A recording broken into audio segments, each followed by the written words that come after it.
Welcome back to TechSimpld, where we make complex software easy to understand. If you're ready to optimize your digital workspace and build better workflows in 2026, please make sure to hit that subscribe button. It would really mean a lot to me. When you first download Obsidian, it can be a pretty underwhelming experience. You're basically looking at a blank white screen out of the box, and the app doesn't exactly behave the way you'd expect a normal note-taking app to work. But you don't need to be a programmer or a power user to fix this. Today we're keeping things simple. I'm going to show you 3 basic settings that you should change immediately.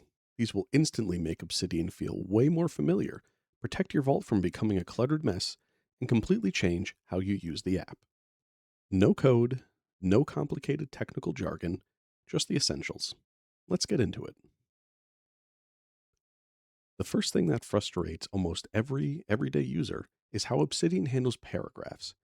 If you type a list of 2 lines of text and you hit enter once, Obsidian looks fine when you're typing, but the moment you switch to reading mode, it completely smashes your text together into one giant ugly sentence, and it's incredibly frustrating. As you can see, I have our editor tab on the left and I have our reading tab on the right. So if I just type something like Obsidian is great, and then I hit enter once, and I say, look how well it handles this. On the left side, it looks great. I have 2 distinct lines, but on the right side, it's decided that it's just one sentence. To fix this, we're going to click our gear icon to go into settings.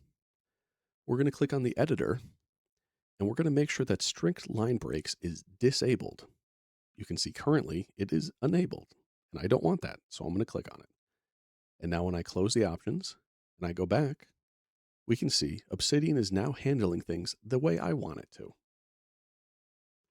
You should also note, on later versions of Obsidian, this setting is off by default.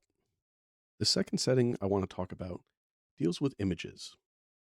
Obsidian is great for pasting images into, but the problem is, if you have an image and you paste it without changing any settings, it looks fine, but it's creating the image in your navigation bar. And if you have a lot of images, you're going to have a lot of files to deal with.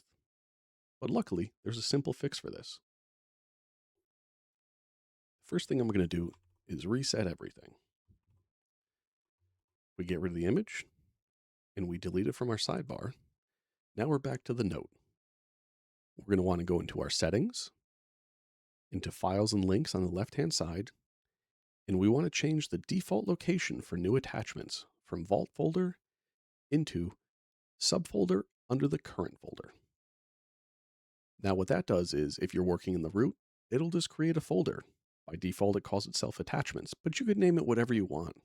If you do happen to work in multiple folders, it will make an attachment folder in each one of those. Now, if we close settings, we go back to our note, and we put that same image in. You'll notice the image is here. The image is in our navigation bar on the left, but there's this new folder attachments where we can see the image. Last problem I want to talk about is the graph view. While it's a really great tool, it can become overly complicated very fast. And in reality, I don't understand anything that's going on here. But Obsidian gives us a couple ways to make this better. The first thing I want to do in this graph view is highlight all the nodes related to Project Alpha. So I'm going to go to our gear icon in the top right, create a new group, and I'm going to specify any node that has a tag of Project Alpha. I want to highlight yellow, and we'll make it a nice brighter yellow. Now you'll immediately see any nodes that have the Project Alpha tag on them have been highlighted yellow. Now, that's not a lot, but I also want to say, I know we had a bunch of brainstorming meetings where we talked about video ideas. So let's take all the video ideas and we'll make them a nice blue. Now I can see all the brainstorming sessions where we talked about videos.